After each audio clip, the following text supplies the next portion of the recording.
And welcome back to another Trogly's Guitars.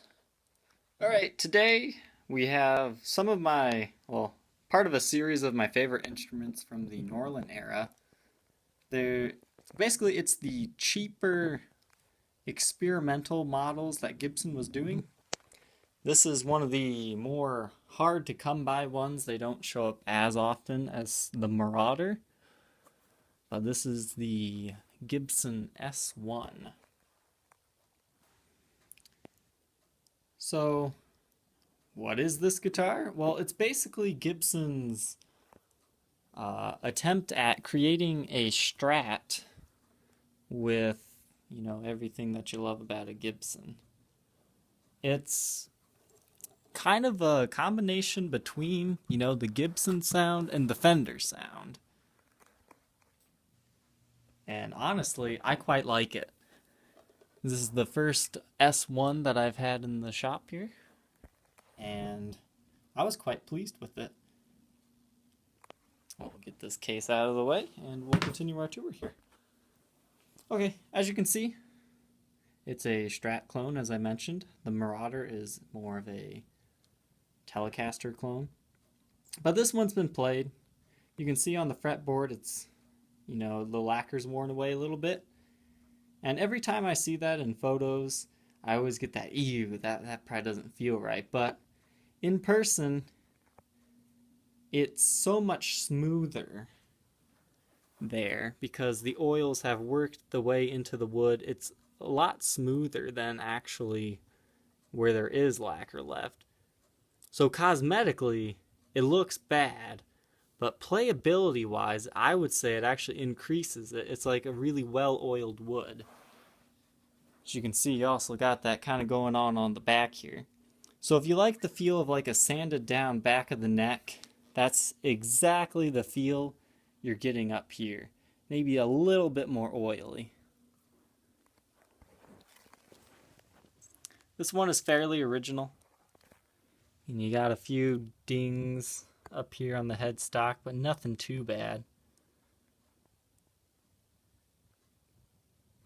Looks like you're missing the top of the truss rod cover there, so that probably, I guess it doesn't move around too bad.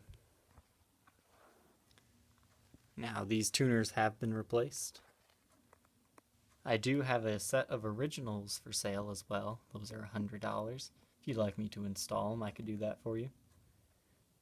You'll notice the top string here is missing. I was playing it and I was just having such a good time, I broke the E string bending it too far. Fretwear, there is a little bit of fretwear, but I was playing this one. It plays evenly up and down the neck. It's nothing too bad.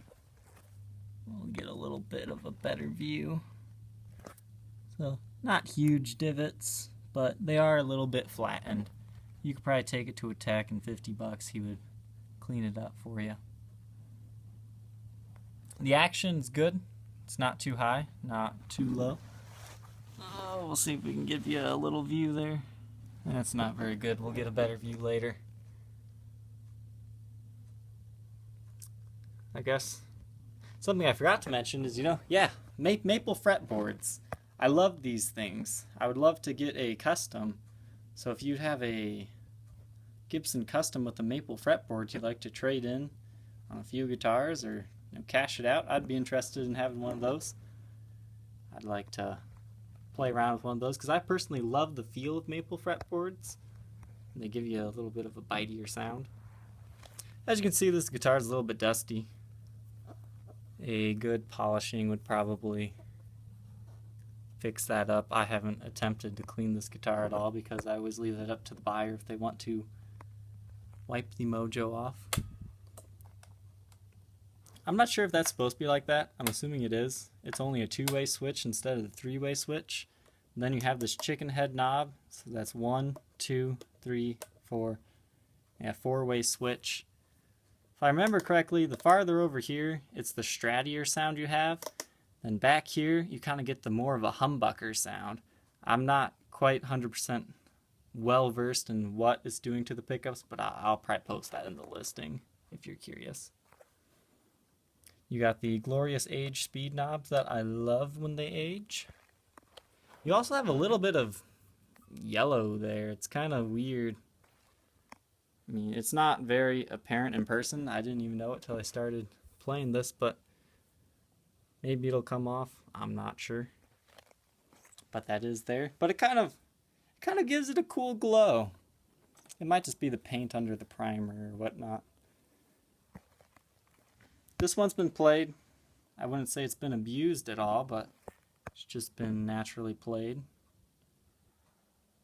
Got some nicks and dings. It looks a lot worse in this video because the brightness keeps adjusting. We'll do it like this.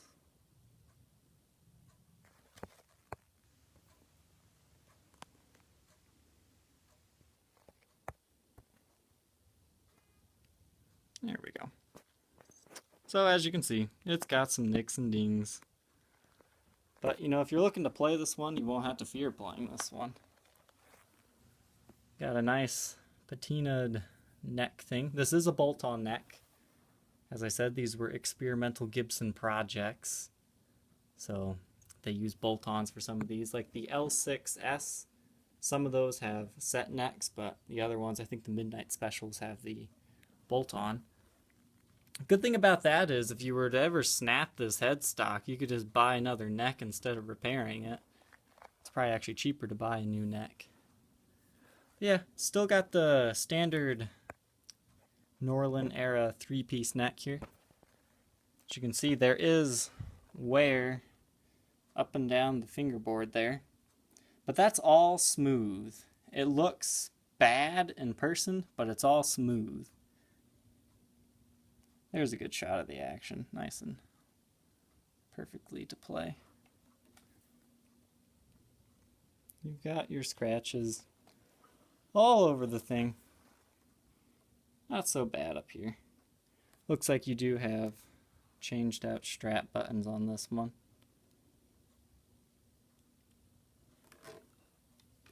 And we'll take a look at the headstock here.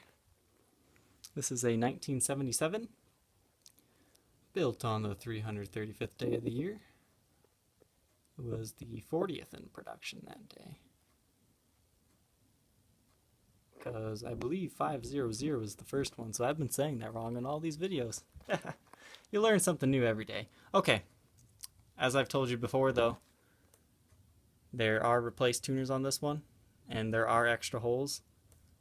Honestly, they hold them just fine. I think it actually kind of looks cool with the gold within the combination of the fretboard, but the originals are these like Clusen types, and luckily I do have a set of those in the shop for $100 if you'd like to purchase those with this guitar and restore it back to originality. The only problem you might have is the top holes there. They were filled in, so you'd have to re-drill those, but you still have the bottom one okay. Personally, I'd leave it as is. It's a player's guitar. It's not meant to be all original.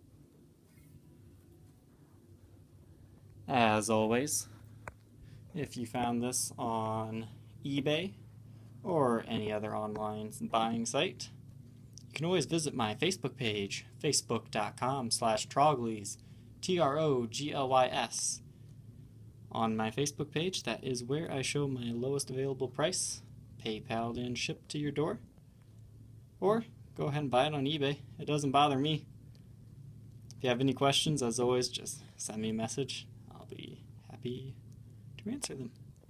Thank you. Bye.